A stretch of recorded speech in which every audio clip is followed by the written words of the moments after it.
The president was talking in a Zoom meeting, after a long silence after falling apart with his DP. Let me begin by saying I welcome India's presidency of the Council this month, and indeed thank you for holding this important debate.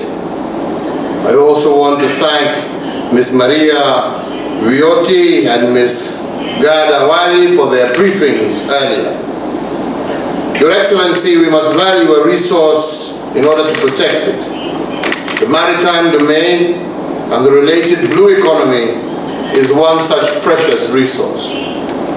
We depend on the maritime domain for food security, navigation, for international trade, tourism, and ecological heritage, among other essential aspects for our citizens' livelihoods.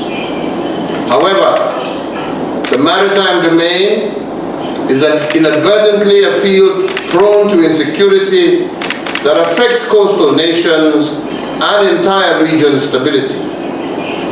Piracy, narcotic trafficking, arms smuggling, and other transnational threats all thrive in the maritime space, undercutting government authority and investor confidence.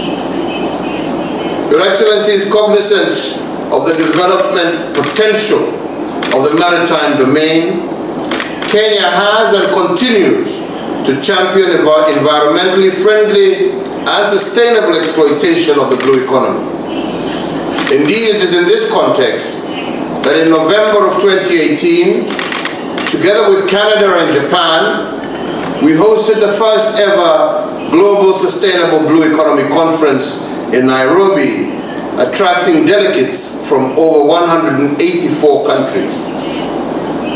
The conference dedicated a session to maritime security, recognizing that a secure maritime domain is an enabler for seaborne trade, jobs, as well as wealth creation. Kenya, therefore, welcomes this debate as continuing conversation on the subject and the Council's contribution to the attainment of the aspirations of the 2018 Nairobi Sustainable Blue Economy Conference. Mr. President, Kenya is an Indian Ocean rim state. This means that we are part of a region that brings together countries from 3 continents with different sizes, economic strengths, and a wide diversity of languages and cultures.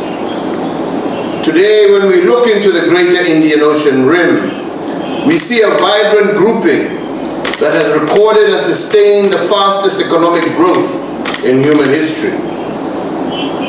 We are, however, alive to the threats in the rim, which deserve much more multinational cooperation and multinational attention if we hope to sustain the economic progress achieved so far. Piracy remains a threat to shipping in the Straits of Malacca, the Red Sea, the Gulf of Aden. Criminal networks are active in piracy, illicit trafficking of persons, firearms, narcotics. In addition, competition and meddling for influence and resources in the region by extra-regional powers has also intensified.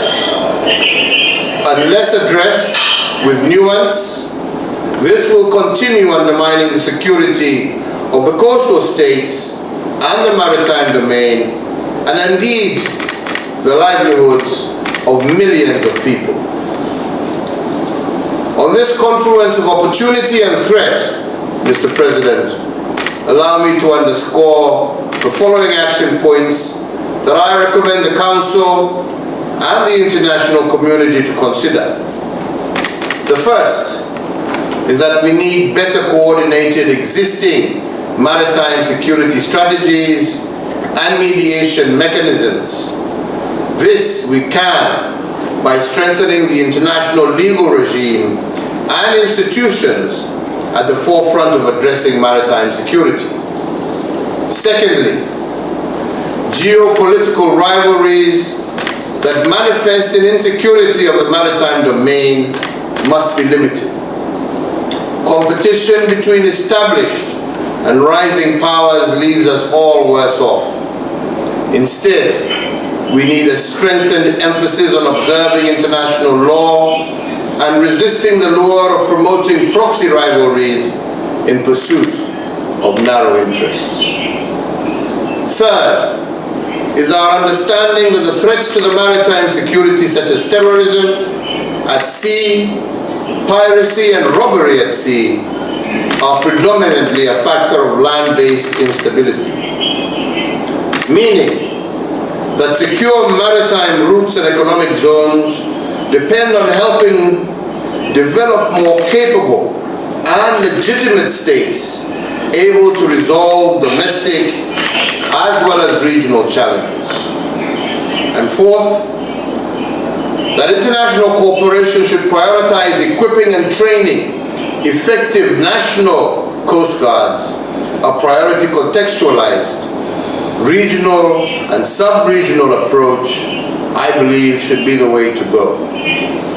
And last and not least, Mr. President, it is a reminder that the rising sea levels, as well as the extreme weather conditions, courtesy of climate change, threatens the existence of some small island states and coastal populations, and therefore successful global climate change adaptation and mitigation is key to the security of these states. Mr. President, let me, in closing my remarks, encourage more thinking and innovation to be devoted to developing ambitious free and fair trade regimes in areas such as the Indian Ocean Rim.